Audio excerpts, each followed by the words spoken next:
So now I'm going to kind of take the concepts we just ran through and put this into 5 specific strategies that you can put into practice in your own life, but also as you work with others whose leadership you want to support. And so the first strategy is to take responsibility for your own learning and growth. And in the context of supporting others, to empower others to do the same and to know your limits. And so this goes back to our principle of, as adults, we're ultimately responsible for our own learning processes. There's no one else who will seize the opportunity for us, who can tell us exactly what we need or what's the best resource. We're in the driver's seat. We can ask for support, we can ask for guidance, but it's something that we have to actively take on. We have to be deliberate, and we have to have clear that this is our responsibility. The second strategy that I think is really, really important is this idea of learning relationships. And so we talked earlier about, that if a lot of the learning that goes on in adult life is in the realm of experience, one of the most powerful things we can do is to seek out people that help us to learn, help us to grow, help us to evolve. And so these are peers, these can be mentors, these can even be people that we don't think of maybe as friends, but that really challenge our thinking.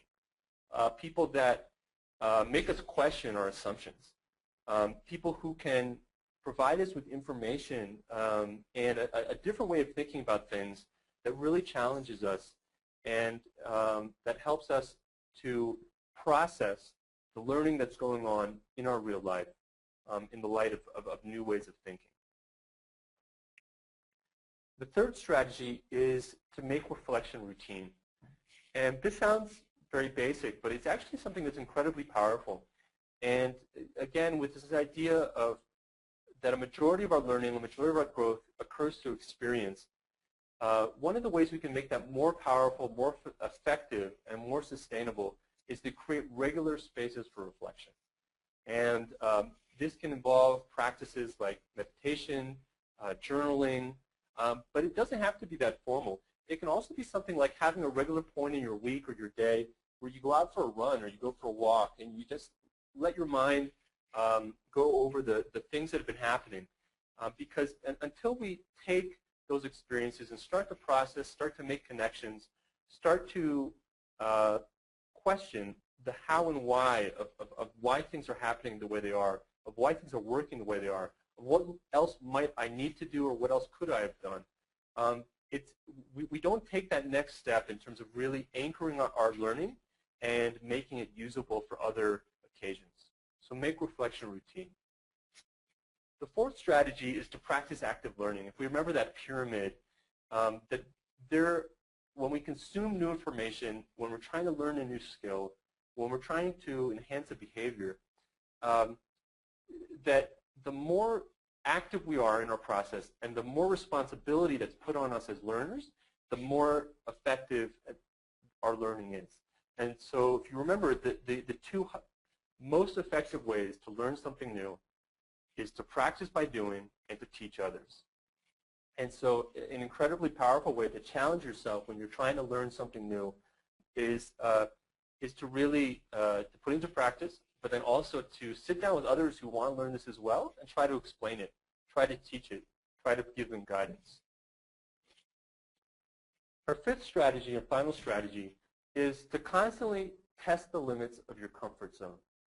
And so this idea that we simply don't grow if we always keep ourselves within the realm of what's comfortable, of what we're good at, of where we feel like we're less likely to fail.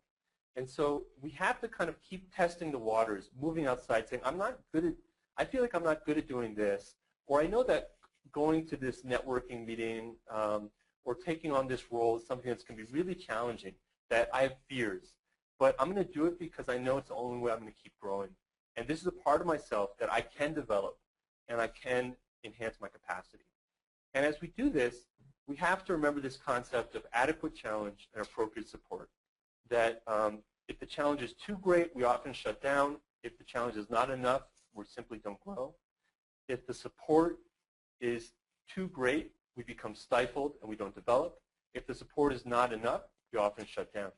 And so this is often a dialogue with the people that are around you, and particularly mentors, supervisors, people you consider a guide, where you can ask for the right support, or you can say, you know, I need to do this a little bit more on my own.